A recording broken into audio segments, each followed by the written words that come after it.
Welcome back to Conflicts of Interest. I'm the host of the show, Kyle Anzalone. We got a lot to cover on today's show, but first I need to mention that we are holding our end of the year fundraiser at the Libertarian Institute. And so if you could head on over and make a donation and help us to meet our goal, that would be really important. We have a ton of great stuff going on at the Institute, publishing books, one coming out by Tom Woods next week, one coming up by James Bovard, hopefully by the end of the year. Keith Knight will have a brand new book pretty soon. And of course, Scott Horton's Provoked will be forthcoming in the new year from the Institute. At the Institute, I produce this show. I write news articles every day for the site and put out my daily news roundup. We also have a lot of other content. Connor Freeman and Will Porter help me in the news section. And we also have featured articles every day that are curated and published by Hunter DeRensis. So lots of great stuff at the Institute. I think if you look at the amount of content that we put out against, most other libertarian organizations, we put out as much or almost as much as everyone else. And honestly, a lot more than a lot of other outlets. And so I think your money is well spent at the Institute. We don't have a lot of overhead. Most of the money goes to paying staff and writers to produce content. So you want libertarian takes on what's happening in the world, consider giving a donation to the Institute. Right now we have matching funds. So not only can you get some great kickbacks from your money, but your donation is doubled. So make a $50 donation, it becomes $100. And of course, again, you could get a bunch of great kickbacks. Right now, I really recommend, if everybody hasn't already, to go get yourself a copy of Sheldon Richman's Coming to Palestine, which is one of the books that we have published through the Institute. And if you make a donation to the Institute, you could get an ebook or the book itself as a just gift from us. All right, with that, let's get into the show today. I want to start by talking about the truce in Gaza and how that has really held up over the past week. And this has been, from my perspective, an unexpected positive. I really was concerned that this would fall apart. There's a lot of hurdles to overcome getting enough aid into Gaza, making sure the prisoners are released from each side, and that everybody is doing this on a daily basis really sets it up for this thing to fall apart if it has one or two hiccups. But my understanding is particularly the Qataris worked very, very hard to make sure that this deal what was implemented, and it ended up being extended for 2 days. And so let's start there. This from Dave DeCamp at antiwar.com. Qatar announced Monday that Israel and Hamas had agreed to extend the truce under the hostage deal for another 48 hours. The Foreign Ministry of Qatar wrote on X, the state of Qatar announces as part of the ongoing mediation, an agreement has been reached to extend the humanitarian truce for an additional 2 days in the Gaza Strip. The 4-day truce has held since Friday, and this is Friday of last week, and the two sides swapped another group of prisoners on Monday. The exchange Monday includes 11 Israeli hostages and 33 Palestinian prisoners. The exchange fulfilled Hamas's commitment to hand over 50 Israelis during the initial 4-day truce, and Israelis pledged to release 150 Palestinians. Hamas has also released 19 additional hostages, including 17 Thai nationals, a Filipino, and a Russian dual citizen as a part of separate agreements. Qatar did not say what the terms of the extended 2-day extension were, but Israel says it would only extend the truce if Hamas releases 10 Israeli hostages each day. Israel is required to release more Palestinian prisoners during the extension. So that was good. That was one of the things I was unsure about when we were talking on Monday's show about the possible truce extension, is if Palestinians in aid would continue to come into Gaza, and it does seem like that's the case. Israel has made it clear that the brutal military campaign in Gaza will continue once the truce is over. Israeli Defense Minister Gallant told a group of soldiers on Monday that after the ceasefire, the fighting will be bigger and take place throughout the Gaza Strip. You will meet something that is a little bit more prepared, so they will meet bombs of the Air Force first, and after the shells of our tanks and artillery and the paws of the D9 armor bulldozers, and finally the shooting of our infantry fighters, he said. So the Gaza Truce brings a lull in attacks on U.S. troops in Iraq and Syria. So this is really important. You know, the truce has really extended.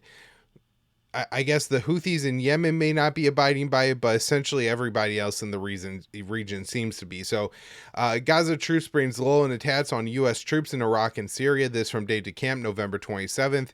Since October 17th, U.S. troops in Iraq and Syria have come under steady rocket and drone fire.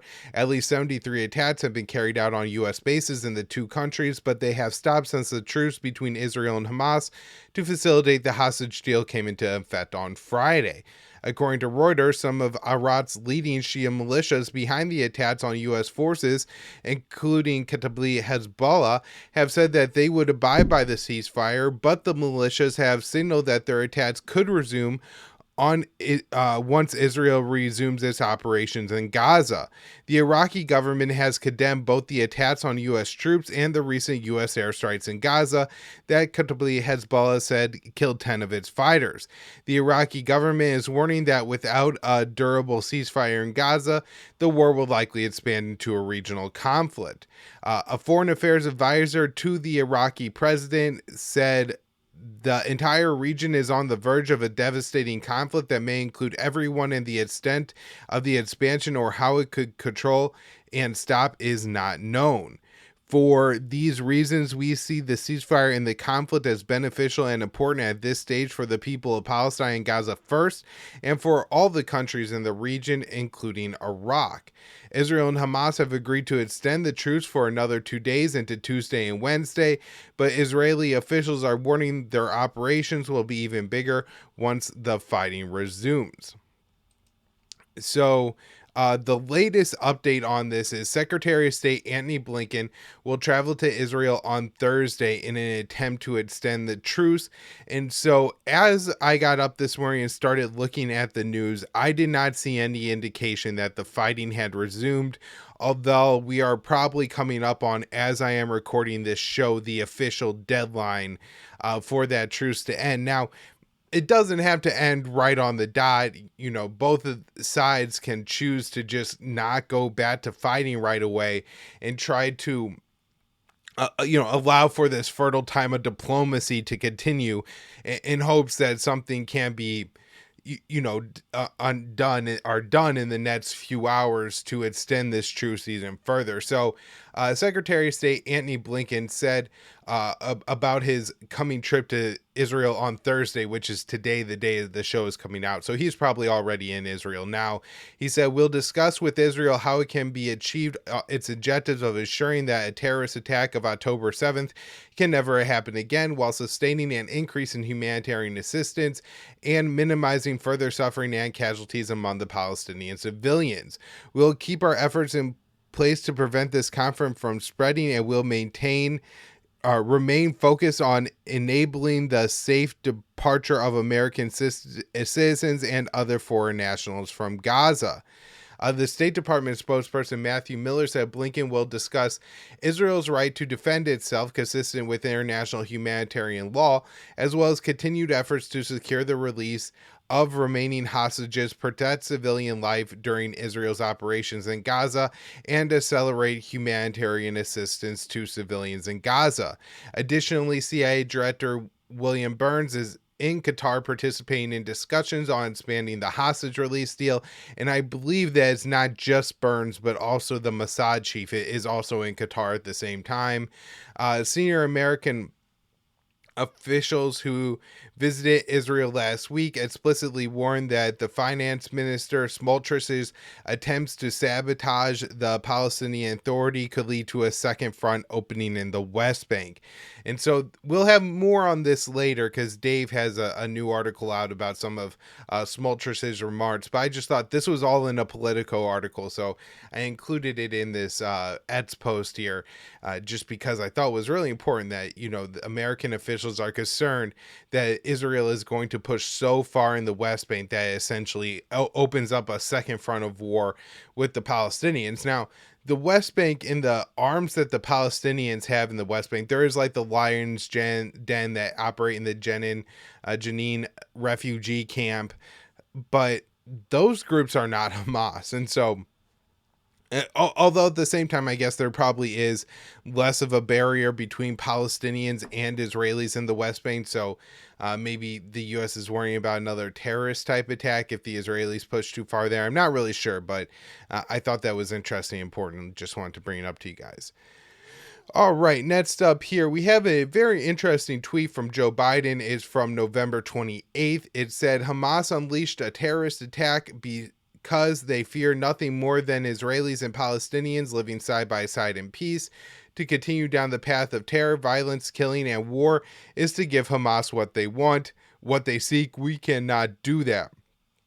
So first of all, I know Biden isn't running his own Twitter account, although I am sure there are layers of approval, and the president may have some involvement in, approving statements like this.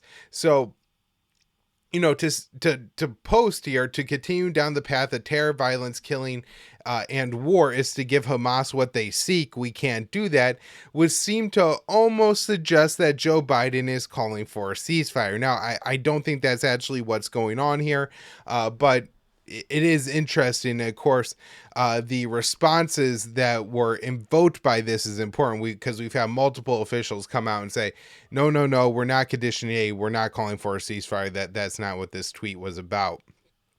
All right. Senior White House official says U.S. support for Israel's war in Gaza remains unwavering, calls for a current conflict to be the last war. The official said, the president continues to strongly believe that Israel has every right to defend itself from an active terrorist threat. We have seen Hamas officials say publicly that they want to commit the atrocities of October 7th again and again. As the president has said many times, Israel has every right and even the responsibility to protect its citizens from an active terror threat. So the president continues to strongly stand with Israel and as it defends itself from Hamas. We want this to be the last war, and we recognize that for this to happen, Hamas cannot be a governing authority. They have to be out of power, because if you have Hamas in power, you're likely to have another conflict. And so, I think this is important, and I think it is the same kind of misunderstanding that has existed for years and years and years in the American zeitgeist about terrorism and groups like Al-Qaeda or ISIS and things like that.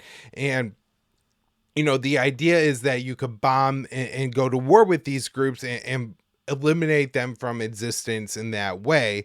And, that's not really true. Of course, you can say destroy the Islamic State in the territory that they held, but the ideology of jihadism and the idea of, Muslim men, that they have to go to war with the West and fight and win this war against the West and be willing to use terror tactics to kill Americans who they see as supporting the policies that kill so many of their people. You can't defeat that ideology with bombs, right? That just, it doesn't work that way. And so, and we've even had the new commander of the Joint Chiefs, General Brown, say that,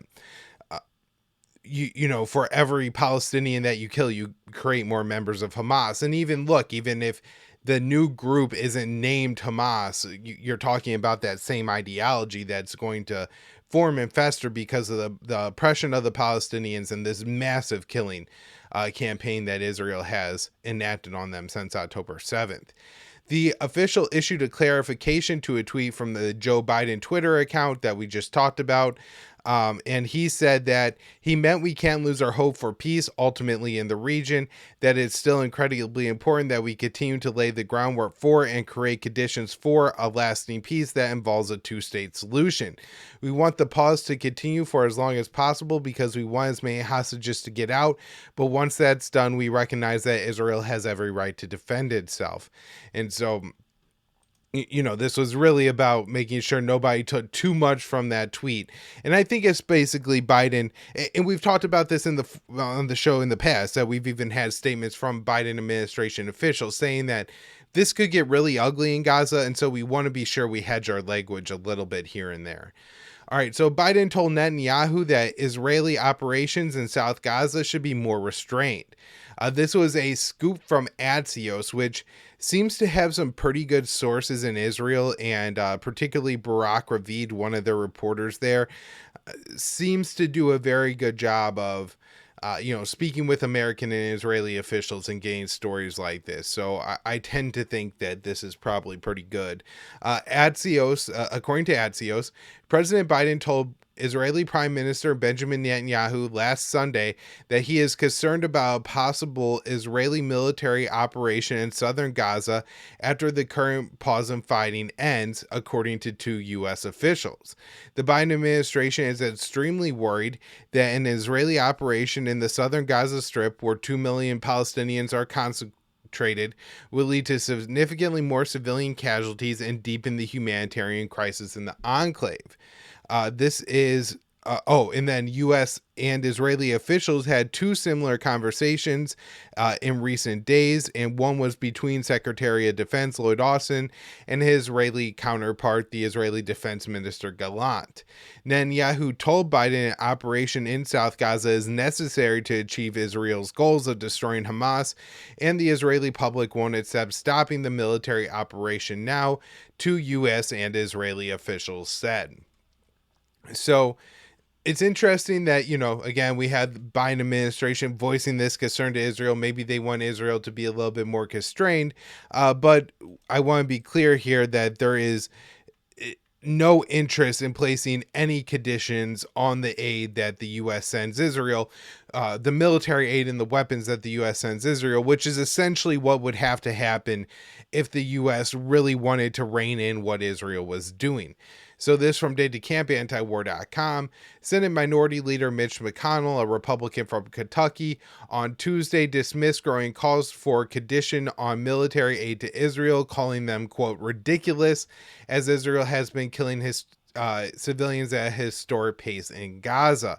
McConnell said, our relationship with Israel is the closest national security relationship of any country in the world, and to condition, in effect, our assistance to Israel on their meeting our standards, it seems to me totally unnecessary. While the majority of Congress staunchly bats Israel and won't want to place limits on U.S. military support, there have been growing calls from some Democrats and independent Senator Bernie Sanders to place conditions on aid. Last week in the New York Times, Sanders wrote, the United States must make clear that while we are friends with Israel, there are conditions to that friendship and that we cannot be complicit in actions that violate international law and our own sense of decency. And then, according to the Intercept, Sanders said he might push for a vote on conditioning the $14 billion President Biden is seeking to fund Israel's onslaught in Gaza, which, according to the most conservative estimates, has killed at least 10,000 civilians. The mass slaughter of civilians has not phased House in Congress. Senator Lindsey Graham has said there is no limit to the number of civilians Israel can kill before it will lose U.S. support. And so, even if Sanders brings up the vote, I don't expect it to pass. And then U.S. reaffirms there are no conditions on future military aid to Israel, and this was senior U.S. officials speaking with Politico on Wednesday have said that they reaffirmed that the Biden administration intends to place no conditions on future military aid to Israel, despite public comments suggesting the idea was under consideration. Amid growing calls from Democrats to condition military aid to Israel, President Biden told reporters that the idea was a worthwhile thought, but U.S. officials say it won't happen. It's something we're currently pursuing, one official said. Oh, it's not something we're currently pursuing, one official said. And so this seems to be another example of Biden saying things in public and then his administration really having to walk back or clarify what Biden actually says and means. And I guess in this case, it may be a good thing what Biden actually kind of just said off the cuff if the White House is maybe secretly discussing this but doesn't want to discuss it publicly. In this case, I think Biden saying it's a worthwhile thought was maybe his way of dismissing potentially conditioning the aid. And it was just so much, this dismissal was more than the usual denial that usually comes from any talks of conditioning aid to Israel, that it blew up a little bit. So the comments come as reports say the U.S. has been pressuring Israel to show restraint when it comes to military operations, and it spends them into South Gaza, where hundreds of thousands of displaced Palestinians have fled and are now located. The White House National Security Council spokesman John Kirby has said that the U.S. has been clear with Israel that we don't support them moving forward with operations in the south unless they have a plan to deal with the now increased level of civilians there. There is no sign that the administration is using any leverage it has over Israel to curtail the civilian casualties, and the Israeli defense minister has vowed Israel's operations will be even bigger once the hostage truce is over. U.S. officials also clarified a tweet from President Biden. Oh, we already went through this on the show. One more thing. In this Politico article, there was a little comment about how that Biden was getting a little bit frustrated with Netanyahu and said that he was difficult to deal with, which is just a little interesting note. I'm not sure it amounts to anything or not. All right, next up here. Looking for Likud support, Netanyahu says he's the only one that could prevent a Palestinian state. As Israeli Prime Minister Benjamin Netanyahu's political career is in peril due to his failures to prevent October 7th attack on southern Israel, the Israeli leader is meeting with members of his own Likud party to ensure continued support. According to the Israeli military media, in these meetings, Netanyahu has sold himself as the only one who can prevent the creation of a Palestinian state and stand up to the pressure from the Americans. This is from Netanyahu told Likud lawmakers, "I am the only one who will prevent a Palestinian state in Gaza and the West Bank after the war." Netanyahu has come under fire from his political opponents over his previous strategy of helping prop up Hamas to prevent a Palestinian state. In a now infamous quote from 2019, Netanyahu said, "Anyone who wants to thwart the establishment of a Palestinian state has to support bolstering Hamas and transferring money to Hamas." Netanyahu continued, "This is a part of our strategy to isolate Palestinians in Gaza from Palestinians in the West Bank. It's impossible to reach an agreement with them, for everyone knows this, but we control the height of the flames." And there he's talking about the resistance of the Palestinians and particularly Hamas.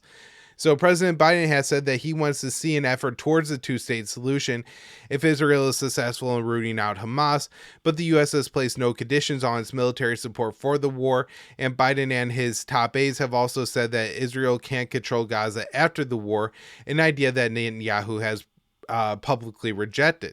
According to the Times of Israel, Netanyahu also told Likud that the U.S. doesn't want Israel to launch a ground invasion of Gaza, and also didn't want Israel to launch a ground invasion at Gaza, which has already happened, and didn't want Israel to raid the Al-Shifa hospital in northern Gaza. Both of those things have already happened. So two U.S. officials speaking to the Times challenged Netanyahu's narrative, saying the U.S.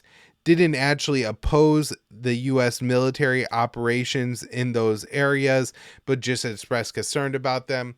And so, a couple things here. One, I do think that Netanyahu is probably uniquely positioned to be able to manage his relationship with the Americans.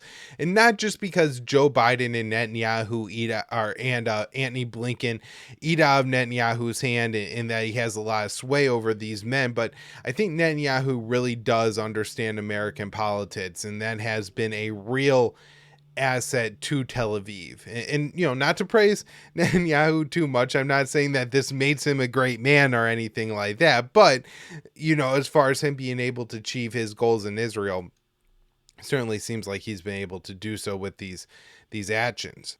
All right, little note here I thought was important. Israel's central bank believes the war in Gaza will cost over $50 billion and cut GDP by 3%. I wonder how much of that they're calculating is going to be covered by the Americans. Of course, $14 billion will be a little less than a third, I guess closer to 30%, 27-28% of the total war costs. And that's probably a little bit more than the average amount of the Israeli military bill than the U.S. usually pits up, but not completely out of line. So I won't be surprised if that's the case. All right, next up, wrote this article for the Libertarian Institute. And again, if you could head on over to the Libertarian Institute and make a donation. Palestinian cancer patients suffer under Israeli occupation. Since October 7th, Israeli security forces had taken a number of steps that condemned sick Palestinians to a slow death. In Gaza, the lone cancer treatment center has been made inoperable by Israeli military operations. In East Jerusalem, Gazan hospital patients were rounded up and deported to the West Bank. According to El País, which is a Spanish outlet, pretty mainstream outlet, chronically ill Gazans have nowhere to seek treatment. Quote, in Gaza, even before the war, only the Turkish-Palestinian Friendship Hospital treated oncology patients, even though the enclave is home to 2.3 million people. Now that this center is one of at least 25 of the 35, according to the United Nations, rendered inoperable by the bombardments, in which nearly 15,000 people have been killed, according to the Gaza Strip's health authorities. So prior to the recent bombing and escalation in violence, the situation for Palestinian cancer patients in Gaza was already bleak. El País notes, since it imposed the blockade of Gaza in 2007, Israel has banned the import of radiotherapy machines, among other equipment. The lack of adequate medical facilities leads some patients in Gaza to seek treatment outside of Gaza. Gazans who traveled to East Jerusalem for cancer treatment before the Hamas attack on October 7th have been rounded up and arrested. According to testimonies gathered by the newspaper in Ramallah, the Israeli police arrested other patients or their companions at a hotel and even inside of the hospital itself.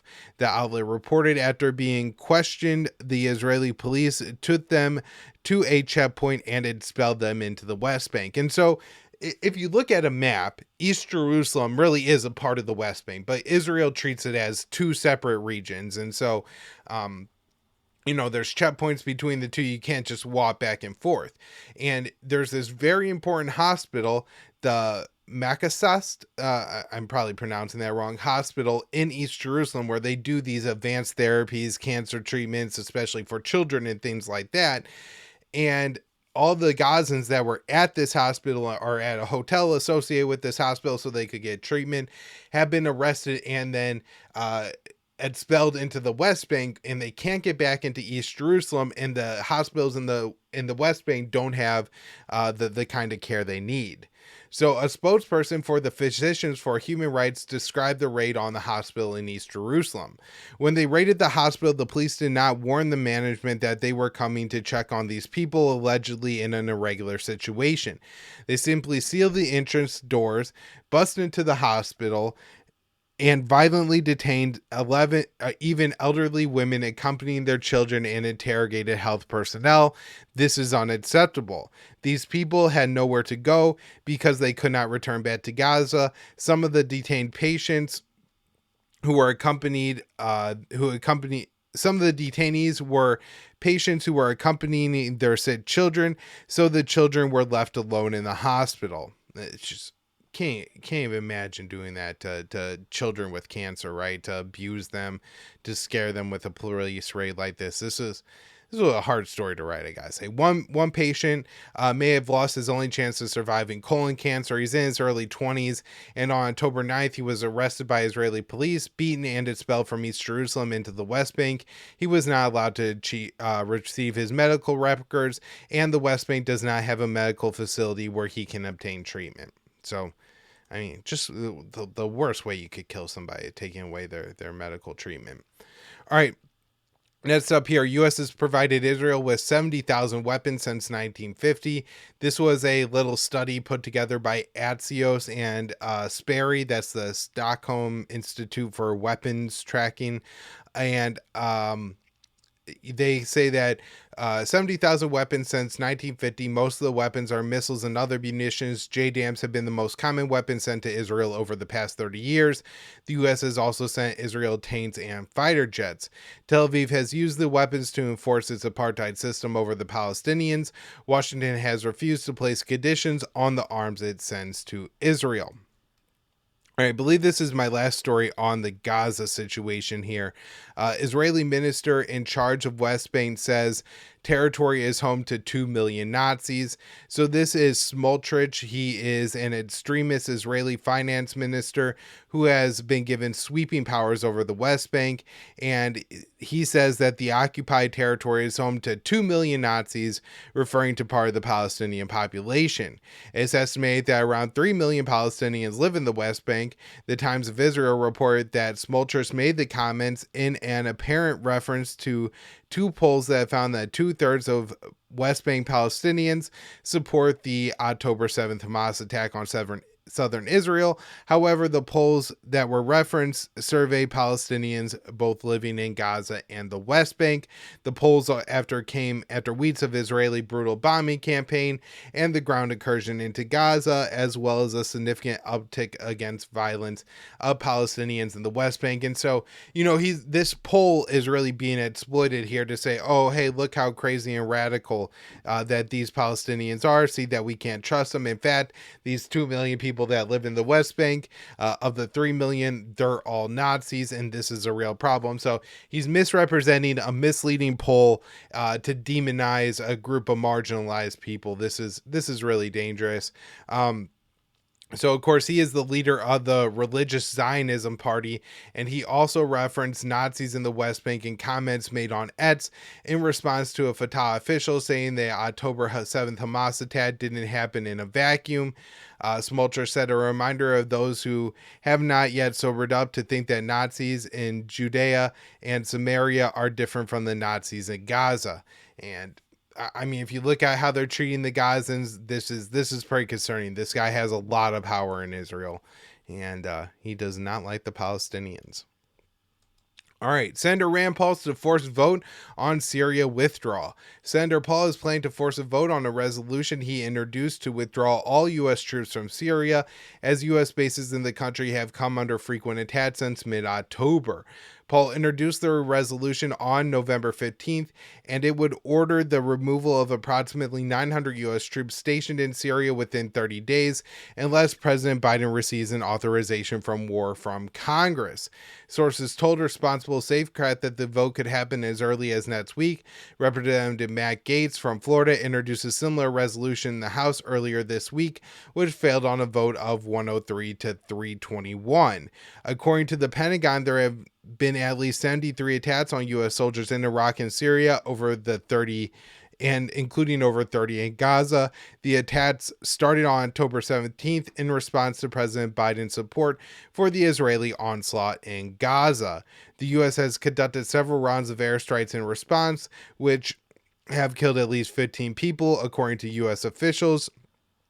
Speaking with the New York Times, strike launched against complete Hezbollah in Iraq recently killed several people.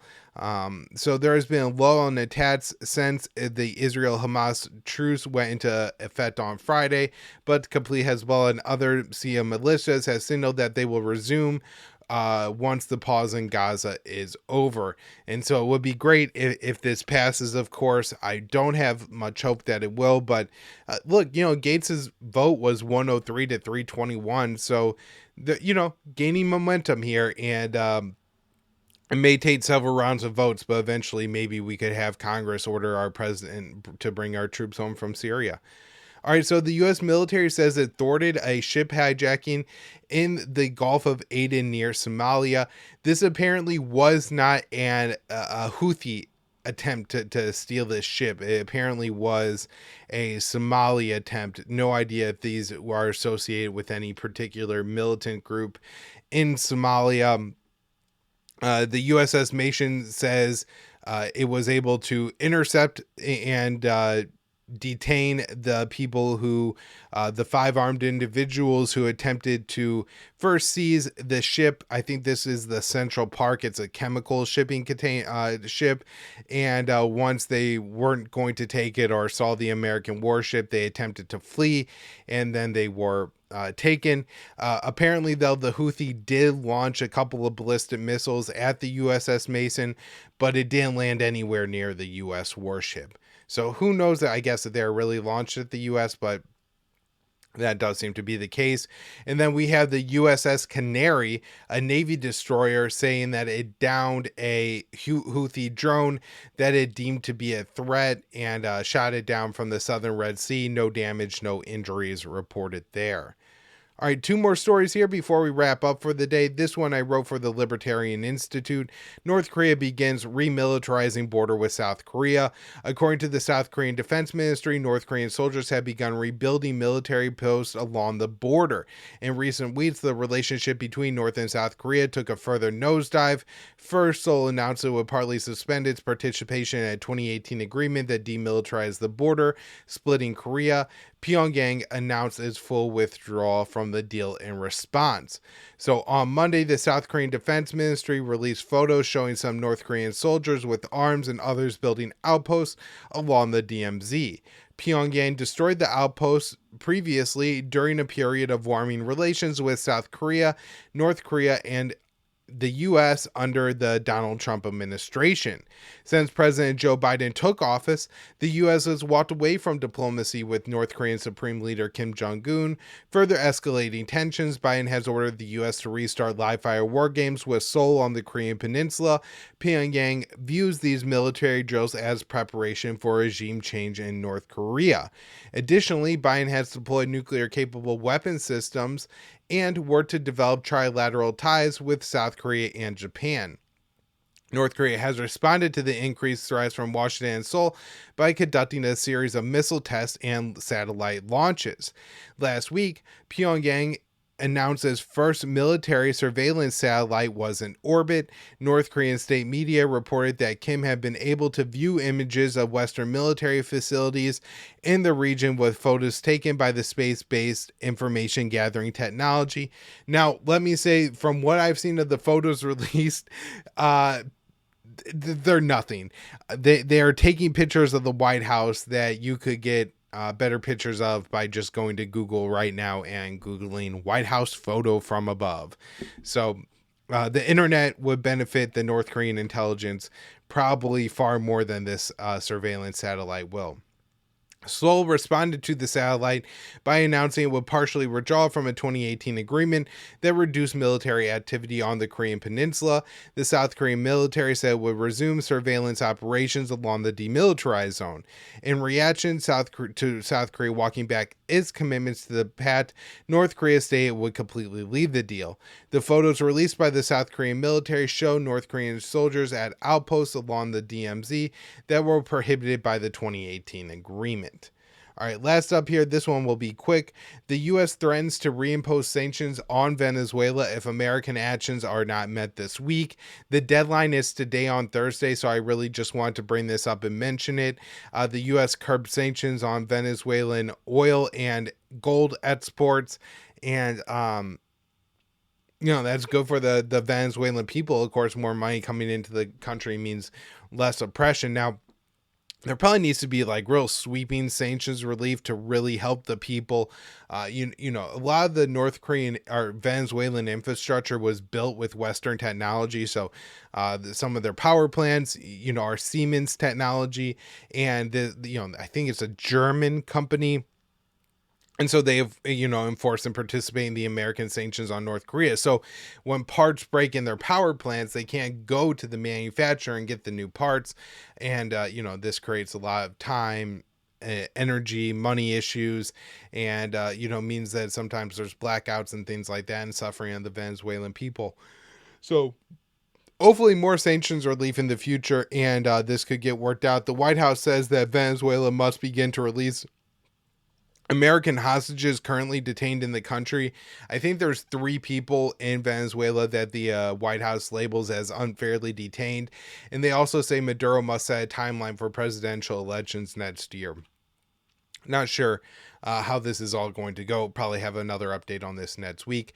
All right, everybody. Thank you all so much for tuning into this show. Again, if you can, head on over to the Libertarian Institute and make a donation while we have matching funds.